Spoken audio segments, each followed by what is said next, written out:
Price Lord. கர்த்தருக்கு ஸ்தோத்திரம். இன்றைய நாளுக்கான வேத வார்த்தை சங்கீதம் 18:35.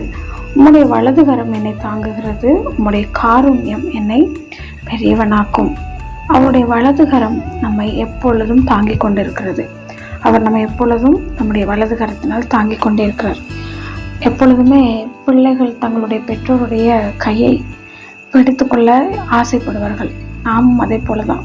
நம்முடைய ஆண்டவருடைய கையை பிடித்து கொள்ளுகிற வரைக்கும், ஆண்டவருடைய கரம் நம்மை பிடித்து கொள்ளுகிற வரைக்கும் நமக்கு எந்த பயமும் எந்த ஒரு பதற்றமும் இருக்காது. ஆகவே அவருடைய கரத்தை முதல்ல பற்றி கொள்வதும் நமக்கு அவசியம்.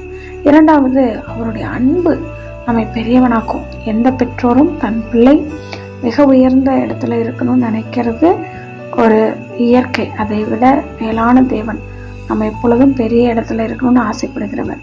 அவர் அப்படி செய்வார். ஆகவே நீங்கள் தைரியமாக இருங்க. உங்களை பெரியவனாக்குவது அவருடைய கிருபை. அவர் செய்வார், செய்து முடிப்பார். கர்த்தருடைய நாமம் மகிமைப்படுவதாக. ஆமென். God bless you.